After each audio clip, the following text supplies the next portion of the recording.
Bouffon ou génie?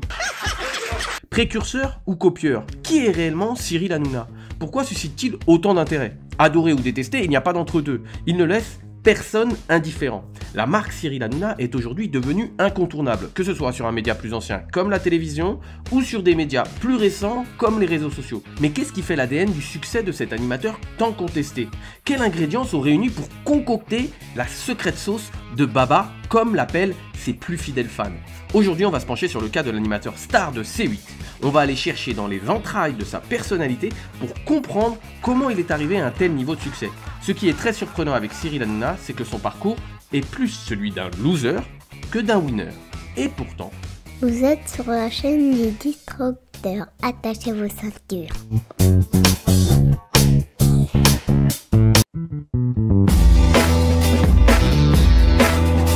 Hop là. Avant de commencer, j'ai vu que beaucoup d'entre vous n'étaient pas abonnés aux notifications de la chaîne YouTube. Ce qui veut dire que quand je publie une vidéo YouTube, vous n'êtes pas prévenus. Pour soutenir mon travail, je vous invite donc à cliquer sur la cloche juste à côté du bouton s'abonner. Une fois votre abonnement validé pour être prévenu dès que je publie un nouveau contenu sur la chaîne YouTube. Merci d'avance d'ailleurs pour votre soutien. Avant d'arriver tout en haut du paysage audiovisuel français, Cyril Hanouna a connu une très longue traversée du désert. Il a débuté comme stagiaire en 1997, puis il écume les plus grandes chaînes de télé comme TF1, France 2, France 3, M6, D8 et France 4. Et également de nombreuses radios comme Fun Radio, Rire et Chanson, RTL, Virgin Radio et Europe 1. Il s'essaie à tout, mais ne réussit rien. Il est partout, mais pas vraiment quelque part. À chaque fois, c'est toujours la même chose.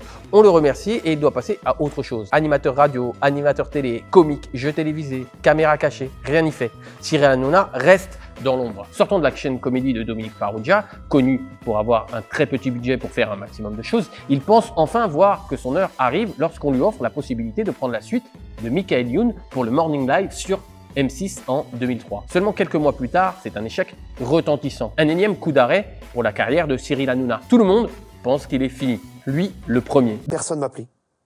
J'avais aucun coup de fil, personne ne me prenait au téléphone. J'étais toute la journée à la maison et je mangeais des chips et du soda.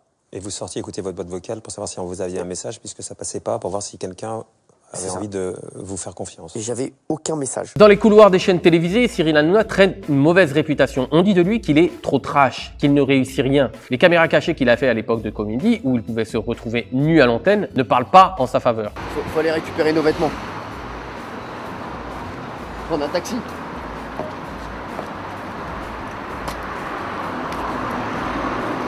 Ce que Hanouna ignore à ce moment précis, c'est que ces caméras cachées seront la pierre angulaire de l'édifice de son futur succès. Il y apprend l'improvisation avec très peu de moyens, ce qui lui permettra de rebondir sur n'importe quel sujet. On le verra d'ailleurs en détail dans la suite de cette vidéo. Jusqu'à 30 ans, il est encore logé chez ses parents, qui lui donnent de l'argent tous les mois pour l'aider. Il traverse une longue période de 10 ans sans se trouver réellement. Ce qu'il n'a pas encore compris, c'est qu'il essaie de rentrer dans les chaussures d'un autre. Lorsqu'il reprend l'émission de Michael Youn, il essaie de faire comme lui. Sauf qu'il n'est pas lui. Voici les 4 étapes avant de créer votre image de marque. On y passe tous d'ailleurs, alors autant en avoir connaissance. La phase chien, la phase singe, la phase mouton et la phase renard. La première étape, celle du chien, consiste à découvrir un nouveau monde, à être ébloui par toutes les possibilités qu'il propose. C'est lorsque vous lancez votre business, votre activité. Vous êtes très enthousiaste en ne voyant pas les inconvénients. Je l'ai appelé la phase chien parce que je la compare à un jeune chiot qui arriverait dans un magasin de croquettes. Il voit toute une panoplie de choses pour le rassasier, il devient fou en ne sachant plus où donner de la tête ou plutôt de la truffe. Alors qu'en réalité, on ne peut pas acheter l'intégralité de toutes ces croquettes et surtout, il faut passer à la caisse. Arrive ensuite la phase singe. En observant ce qu'il se passe autour de nous, nous en adoptons les mêmes codes, quitte même à singer ce que nous apprécions. C'est la phase dans laquelle est Cyril Hanouna à ce moment précis avec le Morning Live. Il s'est mis à singer ce qu'il pense fonctionner sans vouloir créer son propre mouvement. Puis arrive la troisième étape, la phase mouton, phase très délicate, puisqu'à ce moment-là, l'entrepreneur se rend compte qu'il faut qu'il s'éloigne des autres afin de créer sa propre communauté, son propre style, son propre mouvement. En général, beaucoup d'entrepreneurs arrêtent à cette phase-là parce que c'est une phase très délicate. Il faut se remettre en question. Comment ça se fait que cela ne fonctionne pas pour moi alors que je copie des personnes pour qui cela semble fonctionner? Et arrive enfin la dernière phase, la phase du renard. Vous aurez d'ailleurs compris l'allusion au logo de ma chaîne YouTube, le disrupteur. Vous devenez un renard beaucoup plus malin qui a créé ses propres codes, sa propre marque, sa propre manière de s'exprimer, ainsi que son propre mouvement. Sur cette chaîne YouTube, je décortique les personnes, les entreprises, les mouvements qui ont su créer une image de marque forte et identifiable au premier coup d'œil grâce à un marketing disruptif, innovant et créatif. Dans un monde marketing où la communication se clone à l'infini, il faut tirer son épingle du jeu pour attirer l'attention des clients. Plus les clones se copient, plus ils en perdent leur identité. On ne devient pas une référence sur son marché en copiant les autres acteurs. Aujourd'hui, dans un monde qui est hyper saturé par une omniprésence constante, comment tirer son épingle du jeu pour ne pas se battre pour avoir des clients? Avec les diverses analyses présentes sur cette chaîne, je fournis beaucoup d'informations pour vous aider à vous différencier. Pour ceux qui veulent aller plus loin avec un contenu plus poussé et plus technique, j'ai créé un cours en ligne spécifique qui détaille les points suivants. Comment devenir un leader innovant pour que vos produits et votre entreprise deviennent irrésistibles aux yeux de vos clients grâce à une image de marque forte et unique. Les 4 phases qui ont révolutionné la manière de faire du business, vous allez être des précurseurs sur la dernière. Comment éviter le brouillard de compréhension et être tout de suite identifié par vos clients en utilisant la stratégie des entonnoirs de vente. Pourquoi le système classique nous contraint à ne pas nous différencier et à penser comme les autres. Pour accéder tout de suite à l'intégralité de ce cours offert, cliquez sur le premier lien en description sous cette vidéo, entrez votre email puis répondez à un court sondage. Le lien est juste en dessous de cette vidéo. À vous de jouer pour devenir unique sur votre marché. Hanouna arrive tout de même à rebondir en animant d'autres émissions. À trop jouer l'animateur, genre sourire avec une belle coiffure, bien rasée, ce n'est pas lui. Il imite ce qu'il voit, il devient ce qu'il imite, mais il n'est pas la bonne personne au bon endroit et au bon moment. Ce que je dis souvent, les gens finalement aujourd'hui n'aimaient pas Cyril à l'époque exactement pour les mêmes raisons pour lesquelles ils l'aiment aujourd'hui, c'est-à-dire son style. Cyril il se pose des questions, il est à 2 doigts de renoncer. Hanouna est dans le deep. Il est entré dans une phase d'apprentissage qui lui permettra par la suite, s'il continue bien sûr, de toucher à son objectif. Au début de la création, nous sommes tout en haut de la courbe. C'est exactement ce qui se passe avec la phase chien dont j'ai parlé juste avant. En gros, nous sommes ultra motivés. C'est comme un repas du jour de l'an où tout le monde prend de bonnes résolutions et quelques semaines plus tard, il y a très peu de personnes qui les ont mis en œuvre et encore moins qui atteindront les objectifs qu'ils se seront fixés. Et bonne année, bonne année, bonne année, la bonne année. Juste après cette phase, très enjouée, arrive le creux. À ce moment précis, il y a 2 solutions. La première, de se dire « Ok, je suis ici dans ce creux, mais je suis prêt à continuer même si cela va être dur pour atteindre mon objectif, qui pourra être atteint à plus ou moins long terme. » Autre cas de figure, se dire que c'est trop difficile, qu'il y a trop à faire par rapport à ce qui a déjà été effectué et dans ce cas-là, à renoncer à son projet. Alors je tiens à préciser que c'est pas parce que l'on renonce que c'est un échec. Toute la phase d'apprentissage permet d'accumuler du savoir afin de le mettre en pratique pour un autre projet. Si vous voulez en savoir plus sur le DIP, je vous conseille, merci Raph, je vous invite à lire le livre de Seth Godin, le DIP. Le lien est en description dans la partie ressources juste en dessous de cette vidéo. Tout ce travail en amont et les échecs accumulés par Cyril Hanouna sont le terreau fertile qui fera germer TPMP. Toutes les tôles qu'on a pris, tous les échecs qu'on a essuyés ensemble, en fait, c'était nécessaire pour faire ce succès après. Et voilà. Cyril Hanouna a l'idée d'une émission nommée « Touche pas à mon poste » qu'il veut animer sur France 4. Le précédent jeu qu'il a animé, La porte ouverte à toutes les fenêtres, avait tous les prémices de TPMP. Sauf que le concept serait légèrement différent puisque Touche pas à mon poste, c'est la télévision qui regarde la télévision. Alors je vais vous raconter, on avait démarré sur France 4. C'est vrai qu'au départ, j'avais fait un grand casting de chroniqueurs. J'avais été voir France Télévisions. France Télévisions, je faisais Facile à chanter à l'époque et je savais que Facile à chanter, ça allait pas durer très longtemps. Et je leur ai dit, voilà, je voudrais faire une émission sur les médias, voilà, donc qui regardent la télé, c'est-à-dire la télé qui regarde la télé et on ferait une émission, voilà, où on donnerait notre avis comme ça avec des spécialistes télé. Le jeudi 1er avril 2010 à 22h40 commence l'aventure Touche pas à mon poste. Enfin, elle cartonne pas encore, elle démarre ce soir, je t'expliquerai. L'émission parle de ce qu'il se passe à la télévision de manière décontractée. Cyril Hanouna sent qu'avec ce concept, il tient quelque chose de différent. En 2012, il signe un contrat annuel de 19 millions d'euros avec la chaîne D8 et passe en quotidienne. Très rapidement, il fait des scores d'audience remarquables. En septembre 2016, D8 devient C8, appartenant au groupe Canal+. Fort d'audience record pour une chaîne de la TNT, Cyril Hanouna a enfin réussi son pari. Il signe un contrat faramineux de 250 millions d'euros sur 5 ans, soit 50 millions par an avec le propriétaire du groupe Canal pour produire son émission TPMP ainsi que plusieurs autres programmes. Mais Cyril Hanouna nous a menti sur une chose. Tout ce qu'il a fait, c'était du déjà vu. Comme le dit très bien Cyril de Souza Cardozo, expert en innovation et en créativité, l'innovation est une association de briques. Et Cyril Hanouna a assemblé diverses briques déjà présentes dans le paysage audiovisuel français, mais pas que. Ah, j'oubliais. J'ai interviewé Cyril de Souza Cardozo sur les grands principes de l'innovation et de la créativité pour l'entrepreneuriat. Voilà ce qu'en pense May Anne qui a commenté cette interview. Merci beaucoup pour cette conversation passionnante sur l'innovation et la créativité. Je dois prendre des notes car il y a beaucoup d'idées intéressantes. Bravo! La vidéo complète de cette interview est dans la partie ressources en description de cette vidéo. Allez regarder, c'est du petit lait pour toutes les personnes qui souhaitent faire fonctionner la créativité dans leur business. Cyril Hanouna ne renie pas son affiliation cathodique. Il répète à longueur d'émission qu'il adore Patrick Sébastien. Mais je l'équipe, mais attends, qu'on fasse un truc ensemble. Ouais, il faut franchement, je viens toute la journée avec toi, on fait un truc, voilà. De 1992 à 1994, sur TF1, Christophe de Chavannes anime Coucou c'est nous. Cette émission, qui était un grand bordel organisé, était une sorte de TPMP avant l'heure. Cyril Hanouna a toujours revendiqué sa filiation avec Christophe de Chavannes pour ce style d'émission.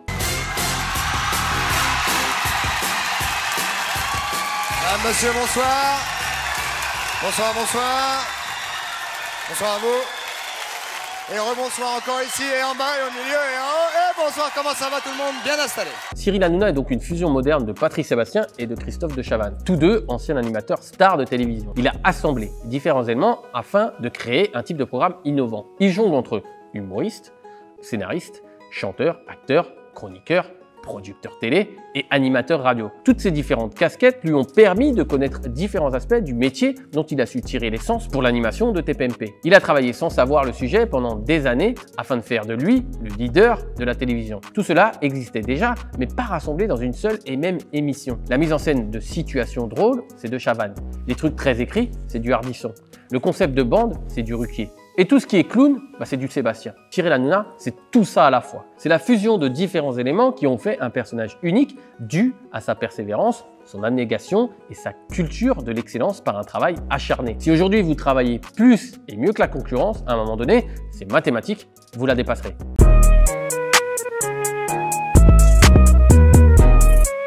Cyril Hanouna a très bien compris que les rythmes de la vie à la télévision ont été changés depuis l'avènement d'Internet. Tout va beaucoup plus vite avec beaucoup plus d'excès. C'est ce qu'il s'évertue de faire en mettant en scène la vie, la tristesse, la haine, l'amour dans son émission. Je défends des gens gratuitement, des gilets jaunes qui sont en difficulté, qui sont mis... Vous faites quoi? Oui, je défends des gilets jaunes gratuitement, tous les jours. Ouais, mais alors, tous les jours. Je ne gagne pas 250 millions d'euros en 5 ans pour faire cette émission. Tu ne gagnes pas 250 millions d'euros en 5 ans, espèce d'abruti. C'est le contrat que vous avez signé avec Bolloré. Espèce d'abruti, je ne gagne pas 250 millions d'euros.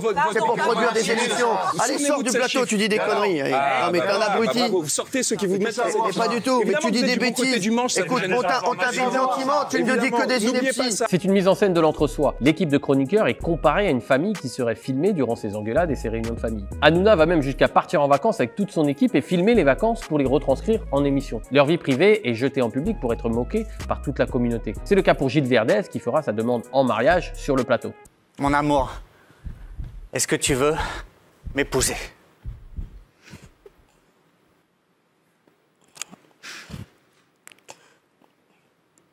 Oui, je veux bien. On est dans la feuilletonisation de l'événement, ou autrement appelé aussi télé-réalité. Elle a disrupté le paysage audiovisuel français. Tout a commencé avec l'avènement de la première émission de ce type, Loft Story. J'en parle en détail dans Loft Story. La télé-réalité a-t-elle tué la télévision? Je vous invite à regarder cette vidéo pour voir comment vous pouvez faire la même chose sur votre marché en disruptant complètement les codes tout en étant en avance sur celui-ci. Le lien de la vidéo est en description dans la partie ressources. Touche pas à mon poste, c'est à la base une émission de télé qui parle de la télévision, sauf que TPMP finit par être son propre sujet. C'est une émission auto-centrée. Elle devient le propre objet de son regard. L'épisode de la gifle de Joe Star et Gilles Verdez en est un excellent exemple. Ouais, je peux te faire un petit bisou, Papa, bouge pas. Ah, putain, il va foutre une baffe. Ah, il est pas très content de me voir, je vous l'affirme. Il est pas très content de me voir. Moi, je vous souhaite. On se calme, Joey. Dès le lendemain, Cyril Hanouna s'est tiré profit de la situation. Ses chroniqueurs ne souhaitent pas faire l'émission pour protester contre le comportement de Joe Star. Qu'à cela ne tienne, Cyril Hanouna animera l'émission avec des chroniqueurs issus du public, de parfaits inconnus. Tout bénef. Il anime quand même l'émission tout en renforçant la relation avec son public. C'est magique. Ils font une émission où ils parlent de leur dérapage. La boucle est bouclée. Garder un œil sur la concurrence, c'est bien, mais garder un œil pour faire quelque chose de différent, c'est mieux. Bien qu'ayant travaillé pour Arthur dans le passé, Cyril Hanouna a su évoluer avec son temps, alors que son concurrent principal, Arthur, marche en cercle fermé, il reçoit toujours les mêmes invités. Cyril Hanouna décide d'aller chercher à l'extérieur de son cercle des personnes qui ajoutent une réelle plus-value à son émission. Si vous n'avez pas vu la vidéo sur Daft Punk, je vous invite à la visionner, j'y parle de ce phénomène plus en détail. Si Daft Punk est devenu un groupe précurseur dans la musique électronique, c'est justement parce qu'ils sont allés chercher des personnes différentes. Le lien de cette vidéo est en description dans la partie ressources juste en dessous. Mais encore plus fort que ça, Hanouna s'entoure de personnalités de qualité qui avaient été mis de côté avec le temps. Benjamin Castaldi, animateur star de TF1, puis mis à l'écart, a été repris par Cyril Hanouna pour en faire un très bon chroniqueur. C'est exactement le même cas avec Valérie Benaïm, très bonne animatrice mise au placard par TF1 encore. Il a réussi à créer sa propre équipe et à remplacer les personnes sur le départ avec d'autres personnalités très fortes. Des chroniqueurs comme Thierry Moreau ou Enora Malagré,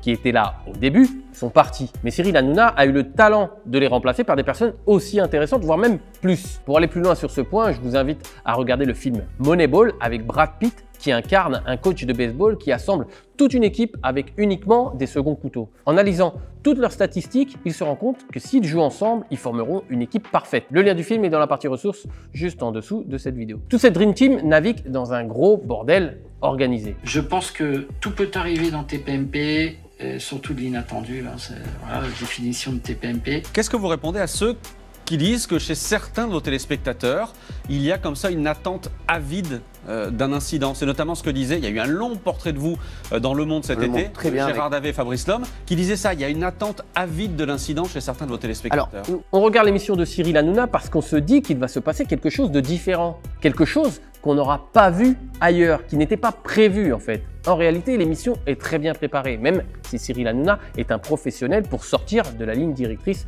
pour mieux y revenir. C'est une sorte de pied de nez aux émissions plus traditionnelles, plus lisses. C'est un rejet du conformisme audiovisuel. La secrète sauce de l'émission de Cyril Hanouna passe par sa relation avec son public. Il sait très bien utiliser l'interactivité des réseaux sociaux pour instaurer un lien direct et familier avec ses fans. Avec à ce jour plus de 6 millions d'abonnés sur Twitter, il est la personnalité de télé la plus suivie. Pendant l'émission, il s'appuie sur les tweets qu'il reçoit pour pouvoir communiquer avec les spectateurs. Celui-ci participe à l'émission, il aide à sa conception. Hanouna lit les tweets, l'équipe réagit aux tweets et tout ça en direct. Il n'y a plus de barrière entre ce que vous voyez à la télévision et vous. Hanouna fait tout pour mettre le public au centre de son émission. Merci d'être là, merci à vous. Merci. Merci à vous.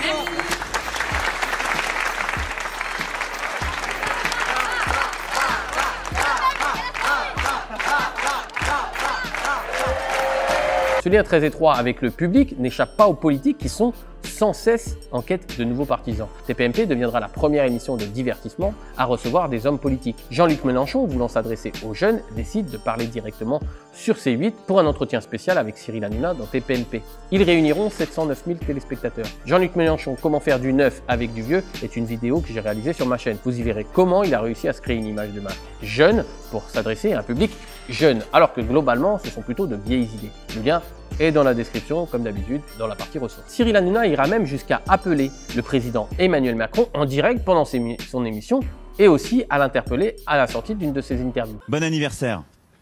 Bonne millième. J'espère venir comme président pour la 1500e. Alors qu'il était très décrié et snobé, il devient un acteur majeur que tout le monde veut côtoyer du fait de sa notoriété. Évidemment, quand vous n'êtes personne, vous n'êtes pas intéressant. Quand vous devenez quelqu'un, vous devenez plus attrayant et cela même si vous avez la même idée tout le long. Qu'est-ce qui a fait que Cyril Hanouna est devenu un des hommes les plus puissants de la télévision française avec des pics à plus de 1,5 million de téléspectateurs et notamment 12,7% de part d'audience pour les 15-34 ans. Lorsqu'il était sur France 4, il était centré sur la télévision. Il a approuvé son concept pour ensuite l'élargir au plus grand nombre lorsqu'il est passé d'abord sur D8 puis sur C8. L'intérêt ici de tester son produit sur une toute petite partie de personnes, voir s'il y en est intéressé pour ensuite ouvrir au plus grand nombre. Bon nombre de personnes font l'erreur d'ouvrir au maximum de personnes alors qu'ils ne l'ont pas testé sur une plus petite partie. TPMP a connu différentes phases. La première, le test du concept lorsqu'il était sur France 4. L'ouverture au plus grand nombre en passant sur D8 avec un changement de ton total avec beaucoup plus de blagues et de sketchs. Regardez ce qui s'est passé hier, regardez.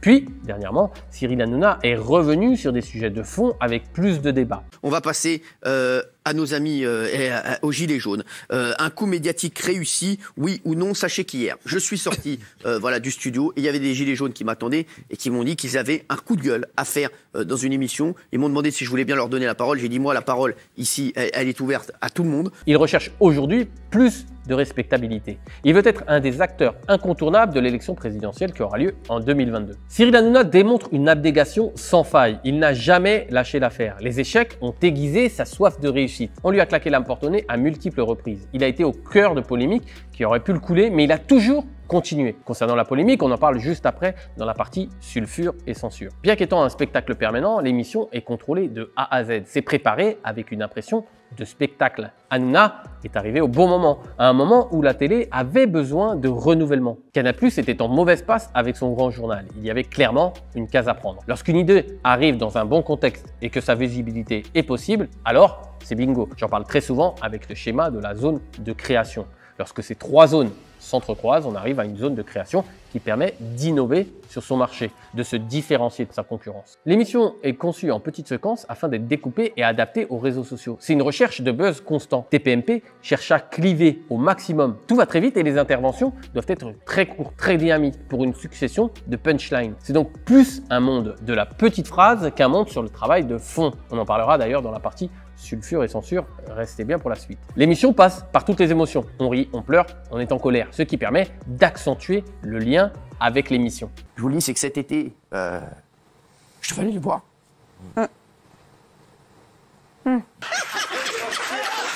Des maisons devant moi, ça je le voyais à la télé, ça me faisait rien. Devant moi, ça me faisait pleurer après. Je t'aime, Cyril. Oh. Allumer la télévision et voir Cyril Hanouna, c'est devenu une sorte de réflexe pour une personne qui rentre du travail et qui souhaite décompresser. C'est complètement vulgaire, mais ça se regarde à un moment où toutes les familles se retrouvent entre elles, où elles mangent ensemble. En utilisant des expressions tunisiennes, quitte à se rendre incompréhensibles à de nombreux téléspectateurs, il invente son propre langage. C'est ce qu'on appelle le wording, créer son propre vocabulaire de marque afin d'être identifiable avec ses propres mots. Par exemple, le jeu de TPMP Ashkunadek se traduit simplement par qui c'est celui-là? Jamais un animateur de télévision grand public, à une heure de très grande écoute, n'avait encore osé parler de cette manière. Ce qui est sûr, c'est que ça le rend reconnaissable au premier coup d'œil, alors que tout le monde le qualifiait de fou. Il y a plein d'animateurs qui m'appellent et qui me disent « mais t'es complètement fou ». Qui me disent « t'es un malade. Comment tu peux sortir des expressions pareilles à l'antenne? Comment tu peux parler comme ça à l'antenne ?» Je dis « mais parce que je pense qu'aujourd'hui, les gens veulent voir... les personnalités comme elles sont dans la vie. J'ai pas envie de changer pour l'antenne. Je changeais avant, je jouais à l'animateur et ça n'a pas marché. Aujourd'hui, j'ai plus envie de jouer à l'animateur. J'ai envie vraiment d'être moi-même dans les émissions. Avec ce type d'expression, il renforce le lien avec ses téléspectateurs jeunes. Même si à regarder de plus près, Cyril Hanouna est bien loin d'être jeune. Cela peut comporter un risque au niveau de sa communication. Si votre manière de communiquer et ce que vous incarnez n'est pas raccord avec votre cible, au bout d'un moment, ça va coincer. Mais pourquoi Cyril Hanouna est-il toujours là? Parce que c'est un bourreau de travail, il ne s'arrête jamais. Aujourd'hui, il est tout en haut, mais il a gravi lentement et sûrement toutes les étapes. Vous savez, c'est un peu comme votre ami que vous croisez des années plus tard dans la rue et qui est devenu super musclé. Vous lui demandez, mais comment t'as fait pour devenir super musclé? Tout simplement parce que quand vous faisiez autre chose, lui, il s'entraînait tous les jours. Le travail de fond est primordial. Lorsque je travaille des scripts de vidéo, j'ai pour objectif de faire la meilleure vidéo sur le sujet. Cela prend énormément de temps, mais cela en va de la qualité de mon travail. Si je souhaite être numéro 1, je ne peux pas me comporter comme un numéro 2. Cyril Hanouna en est l'exemple. Il refusera même un pont d'or que TF1 lui proposera parce qu'il souhaite développer son idée sur la chaîne de la TNT. Les grands leaders savent dire non. Et à vrai dire, la majorité du temps, nous devons dire non pour nous consacrer de la meilleure manière possible qu'il soit à notre projet. Cyril Hanouna est un professionnel de la différenciation. Comment se comporte-t-il par rapport à sa principale concurrence, Arthur? Tout ça, ça va se retourner un jour contre toi. J'imagine que vous n'avez pas menti durant 6 mois. Elle a dit j'étais un vieux tout à l'heure. Ouais. Écoute les vieux, moi, quel âge as-tu? 38. Non, mais... Moi j'ai 47. Écoute les vieux. Non, mais... Ferme-la un peu. Non, mais... Tu vas voir, ça va te... regarde, tu vas voir que du soleil. Il est pas bien.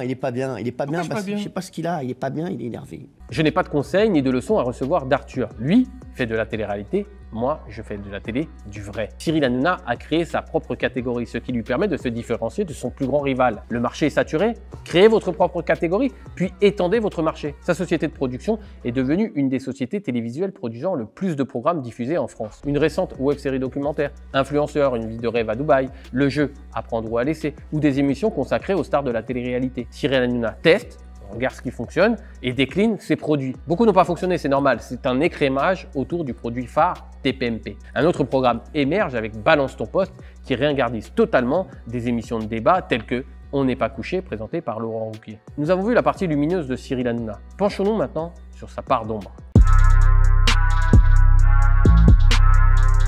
Comme disait le célèbre Léon Zitrone, qu'on parle de moi en bien ou en mal, peu importe, l'essentiel c'est qu'on parle de moi. Et ça, Cyril Hanouna l'a très bien compris. Suite à un sketch jugé homophobe par le CSA, C8 sera lourdement condamné en 2017 avec une amende de 3 millions d'euros. Cette sanction est l'une des plus lourdes jamais prononcées par le CSA. La réponse de Cyril Hanouna fut inattendue, mais elle lui permet encore de faire parler de lui. Il tourne un clip pour la cause homosexuelle.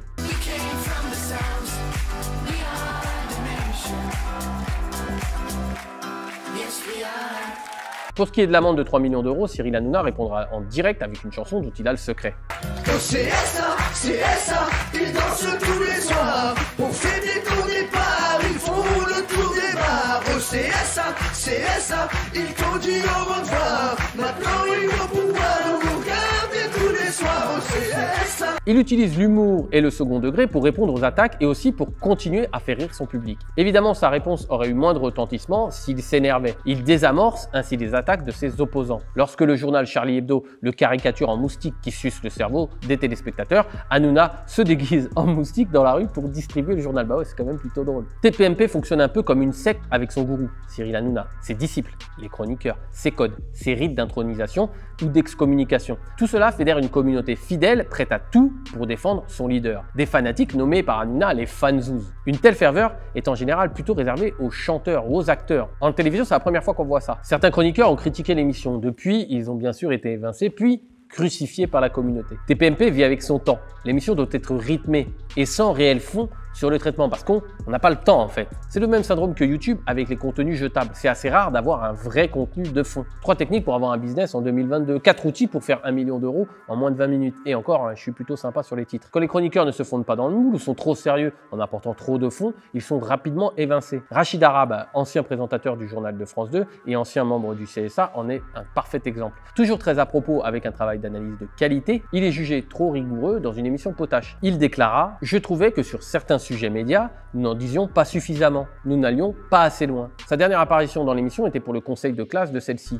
Les chroniqueurs jugent l'année de leurs collègues. Rachid Arabe ne fut pas épargné par ses collaborateurs. Le temps de tes prises de parole, c'est le temps d'un JT de 20h. C'est fini, le 20h de France 2, faut le savoir. Ce que je peux te reprocher, c'est que de temps en temps, tu fais un peu tomber l'émission, l'énergie de l'émission quand tu interviens un peu trop sérieusement. Rachid, je vais commencer par vos points forts. Ouais. Ou plutôt votre point fort. Ouais. C'est l'intelligence. Et ici, c'est une denrée très rare. Parce que vous êtes convaincu que la télévision, c'est ta. Non. Mais la télévision, c'est aussi de temps en temps pouvoir faire deux phrases et demie pour que le téléspectateur ait le temps de comprendre. Pour écrire ce script, j'ai dû regarder plusieurs heures de vidéos sur Cyril Hanouna. Le personnage ne laisse pas indifférent. Je pense sincèrement qu'on ne peut pas arriver à un tel niveau de succès sans abattre un gros travail et développer beaucoup de qualité. Le succès arrive rarement par hasard. Ce qui est intéressant ici, c'est la manière dont il suscite autant la crispation. C'est ce que j'appelle le phénomène Britney Spears. Depuis ses débuts au Mickey Mouse Club, Britney Spears était l'enfant chéri de l'Amérique. Elle lance avec brio sa carrière de chanteuse et connaît un succès international. C'est devenu une icône dont tout le monde parle. Dans les années 2000, elle traverse une véritable descente aux enfers avec notamment ce fameux passage relayé dans tous les médias du monde où elle se rase le crâne. Aujourd'hui, elle est sortie de cette phase et continue sa carrière. Nous aimons nous projeter sur des personnalités à succès. Lorsque Britney Spears commence sa carrière, on voit une jeune femme qui grimpe les échelons avec talent. Une fois devenue star, elle ne nous ressemble plus. Nous n'arrivons plus à nous identifier. Elle est trop éloignée de nous, ce qui peut attiser un sentiment de colère, voire de convoitise. On n'aime plus la star parce qu'elle est devenue trop star. Lorsqu'elle chute et que l'on s'aperçoit qu'elle est comme nous, qu'elle a des difficultés, on peut se sentir à nouveau proche d'elle. Et dans ce cas-là, on veut la voir s'en sortir, remonter la pente. Une fois qu'elle s'en est sortie, on est heureux parce qu'elle a traversé les mêmes épreuves que nous. Une ascension avec des difficultés. Nous aimons voir des réussites, mais nous aimons aussi voir des personnes échouer. C'est dans notre nature profonde et c'est très difficile de lutter contre celle-ci. Pour Cyril Hanouna, c'est exactement la même chose. Lorsqu'il était sur France 4, il commençait à créer quelque chose d'intéressant. Une fois qu'il fait des audiences très conséquentes, nous attendons sa chute. À cela, on peut ajouter un simple calcul. Avec une audience de 100 000 personnes et une estimation probable de 1% de haters, vous aurez 1000 haters. Bon, un hater, c'est une personne qui déteste. C'est tiré du verbe hate en anglais, qui veut dire détester. Il désigne des personnes qui, en raison d'un conflit d'opinion ou parce qu'ils détestent quelqu'un ou quelque chose, passent leur temps à vous dénigrer. En multipliant cette audience par 10, vous multipliez également votre nombre de haters par 10. Par effet de levier, on entendra beaucoup plus leur voix puisqu'ils seront beaucoup plus nombreux. Sans arbres qui poussent, font moins de bruit qu'un arbre qui tombe. Taper sur Cyril Hanouna, ça fait vendre puisqu'il est très regardé. Et d'ailleurs, quand on regarde Cyril Hanouna, c'est qu'on est forcément bête. J'ai le même cas de figure quand je dis que j'apprécie la télé-réalité. Souvent, on me rétorque, mais comment ça se fait que quelqu'un comme toi, c'est chelou, qui regarde la télé-réalité, c'est pas normal. Comme si une personne intelligente ne pouvait regarder que des programmes intelligents. Tout n'est pas tout blanc ou tout noir, il y a aussi du gris, un peu comme Michael Jackson. Hanouna clive, Hanouna suscite l'émotion et donc la réaction. Grâce à l'algorithme de YouTube, je suis tombé sur des vidéos entières de détestation de TPMP avec des poncifs très simples du style l'émission elle est nulle. Alors j'aurais pu faire un truc très b.a.-ba et vous dire que je déteste Cyril Hanouna et TPMP parce qu'il est détestable et que l'émission ne vaut pas un clou. Mais l'émission est nulle pour qui et pourquoi? Si c'est si nul, pourquoi fait-elle autant de parts d'audience? Comme le symptôme Britney Spears dont je vous ai parlé juste avant, certaines personnes jubilent de l'échec d'une autre. Cette vidéo va même jusqu'à jubiler d'une prétendue baisse d'audience. J'étais heureuse, mon petit cœur a été transporté en lisant le titre « Les audiences de TPMP dégringolent, la désinformation en temps de crise ne paye pas ». J'ai jubilé. Cette jeune femme est emportée par la passion et ne réagit plus avec la raison. Un simple petit tour sur sa chaîne YouTube suffit pour se rendre compte qu'elle fait exactement la même chose qu'Hanouna en traitant de sujets divers et variés pour attirer l'attention sur elle. Nous vivons dans une société de l'émotion et non de la raison. Une marque, un business, ça se construit avec la raison et non l'émotion.